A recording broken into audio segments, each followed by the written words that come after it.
Alors, ce matin, donc, on parlait sur France Culture, dans les chemins de la philosophie du vendredi, on parlait notamment de la langue française avec Bernard Tacchini.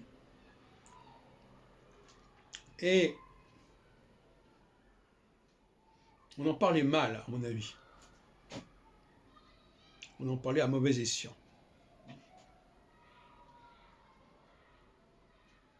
Parce que l'on n'arrivait pas à sortir de cette dualité de l'écrit et de l'oral.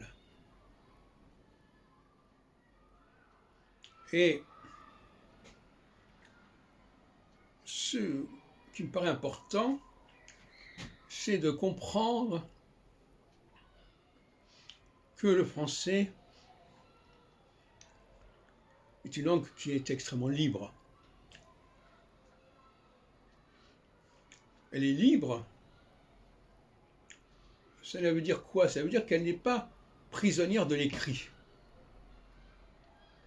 Il n'y a aucune langue comparable où il y a une telle liberté par rapport à l'écrit. Et quand je dis l'écrit, c'est-à-dire, voilà, tel mot s'écrit de telle manière, et donc forcément, il doit se prononcer de telle manière. Le français a une liberté par rapport à l'écrit, sans commune mesure avec celle que les Espagnols ont par rapport à leur propre langue. Pour beaucoup de langues, bon, bah, c'est tout.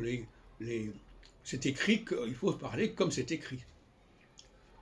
L'anglais est une langue qui a un cas particulier parce qu'elle est très marquée par le français. Non seulement au niveau lexical, mais même dans son rapport à l'écrit. C'est ce qui fait ce qu'on appelle la difficulté de l'orthographe. Souvent, le grand débat, c'est l'orthographe. On dit, ah oui, mais le français, il y a un problème d'orthographe parce que on ne sait pas très bien comment les mots doivent se prononcer. Ben oui, c'est vrai. Mais ce n'est pas un problème, au contraire, c'est une richesse. D'ailleurs, jusqu'à preuve du contraire, les gens arrivent à se comprendre en français. Mais les personnes dont le français n'est pas la langue maternelle et qui ont appris le français par le biais de l'écrit, c'est une très mauvaise façon d'apprendre le français, eh bien, elles vont vous dire, ah oui, mais vous ne prononcez pas correctement le français. Vous sautez des mots, vous sautez des phrases, vous sautez... Enfin non, j'exagère, vous sautez des lettres, vous les mélangez, vous les combinez de manière invraisemblable.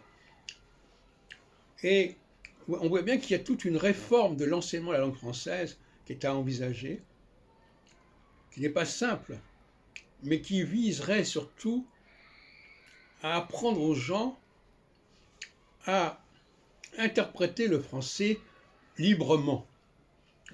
De la même façon que, par exemple, en musique, on pourrait aussi dire qu'il y a ceux qui doivent s'en tenir exactement à la partition, et puis il y a ceux qui disent qu'il faut retravailler la partition, il faut prendre de la liberté par rapport à la partition.